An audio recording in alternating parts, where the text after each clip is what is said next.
Hello everyone, नमस्ते, good morning all of you. देखिए, हम छंद जो पढ़ रहे हैं हिंदी साहित्य में, हमारी जो ये क्लास है इसमें छंद में आज हम पढ़ने वाले हैं सवैया छंद। सवैया छंद जो है बच्चों, ये एक वर्णिक छंद है। इससे पहले हमने किया था वो सारे के सारे मात्रिक छंद थे। मात्रिक छंद में मात्राओं के आधार पर छंदों की रचना होती है, जबकि वर्णिक छंदों में वर्णों की गिनती की जाती है, वर्णों का ध्यान रखा जाता है, वर्णों के नियम का पालन किया जाता है। तो सवैया जो है ये एक वर्णिक छंद है और सवैया के कई सारे भेद हैं, तकरीबन 11 के आसपास भेद माने गए हैं। लेकिन अगर आपकी परीक्षा में आता है कि सवैया किसे कहते हैं, इसके लक्षण क्या है, इसकी परिभाषा क्या है और इसका एक उदाहरण दीजिए, तो जो मैं आप बेस्ट एग्जाम्पल आपको 2 उदाहरण बताने जा रहा हूँ। बिल्कुल सिंपल से उदाहरण, आपको पहली बार पढ़ते ही याद हो जाएंगे। आपने कई बार तो वो उदाहरण पहले भी पढ़े होंगे और शानदार तरीके से इसकी परिभाषा बताऊँगा कि आपको याद हो जाएगा। पहली बात तो ये है कि सवैया छंद जो है ये एक वर्णिक छंद है, आपको ध्यान रखना है। अब ये पहला छंद जो हम कर रहे हैं वो वर्णिक छंद है, तो आपको इजीली याद हो जाएगा कि सवैया एक वर्णिक छंद है। इसके 4 चरण होते हैं और प्रत्येक चरण में 7 भगण और अंत में 2 गुरु होते हैं। अब ये जब उदाहरण हम करेंगे तो ये सारी चीज़ें हम वहाँ पे देखने वाले हैं। एक भगण में मात्राओं की संख्या जो होती है ना बच्चों, वो होती है गुरु, लघु और लघु।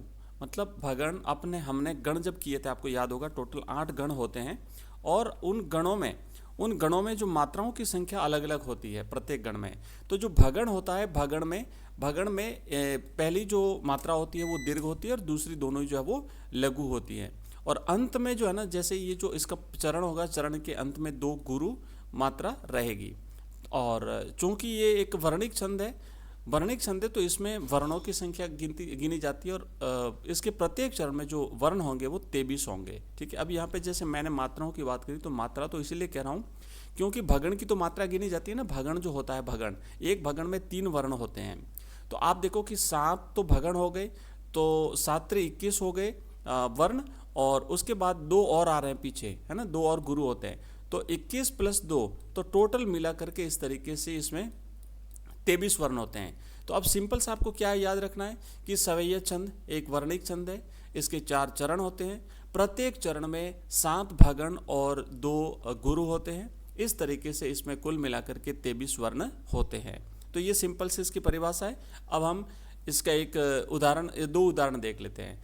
तो पहला उदाहरण देखो, बिल्कुल सिंपल सा है, आप अगर अभ्यास करोगे ना तो आपको याद हो जाएगा। देखो कि शेष महेश गणेश दिनेश सुरेश हूँ जाही निरंतर गावे। आगे लिखा है कि जाही अनादि अनंत अभेद अछेद अशेष सुवेद बतावे, नारद से सुख व्यास रहे पचिहारे तहु पुनि पार न पावे, ताही अहिर की छोहरिया छचिया भरी छाछ पे नाच नचावे। भगवान कृष्ण की लीलाओं का वर्णन इस छंद में किया गया है, सवैया छंद में। एक और उदाहरण देखते हैं, फिर हम इसके विस्तार से इसको समझते हैं। दूसरा उदाहरण जो है वो ये है कि देखी बिहाइल, ये भी नहीं है यहाँ पे। देखी बिहाइल बिवाइन सोपग कंटक जाल लगे पुनि जाए, हाय महादुख पायो सखा तुम आए इते न किते दिन खोए। देखी सुदामा की दीन दशा करुणा करी के करुणा निधि रोए, पानी परात को हाथ छुयो नहीं नैनन के जल सो पग धोए।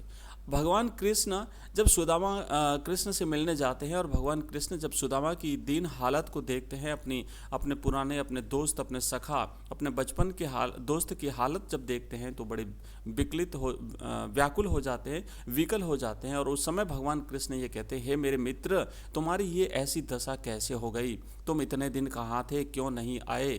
तो ऐसी दशा देख करके सुदामा की भगवान कृष्ण करुणा निधि यानी भगवान कृष्ण रोने लग गए। उन्होंने परात और पानी को तो हाथ ही नहीं लगाया, अपने नैनन के जल से जो है वो कृष्ण भगवान ने सुदामा के पैर धो लिए। तो ये इस तरीके से जो छंद है बच्चों, अच्छी तरह से अगर आप लोग इसे याद करते हैं तो निश्चित रूप से आपके प्रत्येक छंद के हमने 2-2 उदाहरण देखे हैं, आपका याद हो जाएगा। 2-3 बार, 4 बार, 5 बार, 7 बार, 10 बार आप इसका अभ्यास करेंगे तो आपको अच्छी तरह से याद हो जाएगा। अब देखो, हम यहाँ पे देखेंगे कि जैसे ये जो उदाहरण है ना, इसमें प्रत्येक में पहले तो चरण कितने हैं, तो आप काउंट करो, 1, उसके बाद ये 2, उसके बाद ये 3 और उसके बाद ये 4। तो प्रत्येक में 4 चरण होते हैं। यहाँ पे देख लो, ये 1, ये 2, ये 3 और ये 4। तो अब ये समझ में आया आपका कि जो सवैया छंद है इसमें 4 चरण होते हैं और ये एक वर्णिक छंद होता है और इसमें 7 भगण होते हैं। ठीक है, तो भगण की मात्राओं में, भगण में क्या होता है कि गुरु होता है, फिर दीर्घ नहीं, पहले हाँ गुरु होता है, लघु और लघु। तो आप देख लो सब जगह गुरु लघु लघु, गुरु लघु लघु, गुरु लघु लघु, गुरु लघु लघु, है ना, गुरु लघु लघु, 3 वर्णों का समूह बनता जा रहा है, गुरु लघु लघु, और अंत में 2 गुरु होंगे, तो ये अंत में 2 गुरु।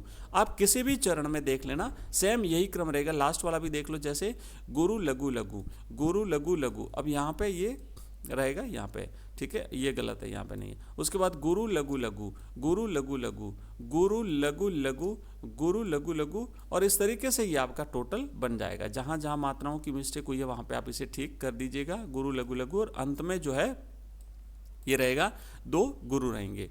तो अब इसी तरीके से यहाँ पर भी आप चाहो तो कर सकते हो। और ये जो वर्णों की संख्या है टोटल वो 23 होती है। तो ये जो आज हमने पढ़ा है ना बच्चों, ये है सवैया छंद। अब यहाँ जो आप देखोगे कि उक्त उदाहरण के प्रत्येक चरण में क्रमशः 7 भगण हैं और अंत में 2 गुरु आए हैं, अतः इसे सवैया छंद कहते हैं। और इसे मत गयंद सवैया या मालती सवैया भी कहते हैं, क्योंकि अलग अलग सवैया है, इसके अलग अलग भेद हैं, 11 के आसपास भेद माने गए हैं। तो अगर मालती सवैया भी आता है या सवैया आता है तो उसमें आप ये एग्जाम्पल जो है वो लिख सकते हैं। ये दोनों उदाहरण जो है वो मत गयंद सवैया या मालती सवैया के हैं। तो आज की क्लास में इतना ही, मिलते हैं अगली क्लास में, तब तक के लिए जय हिंद, जय भारत।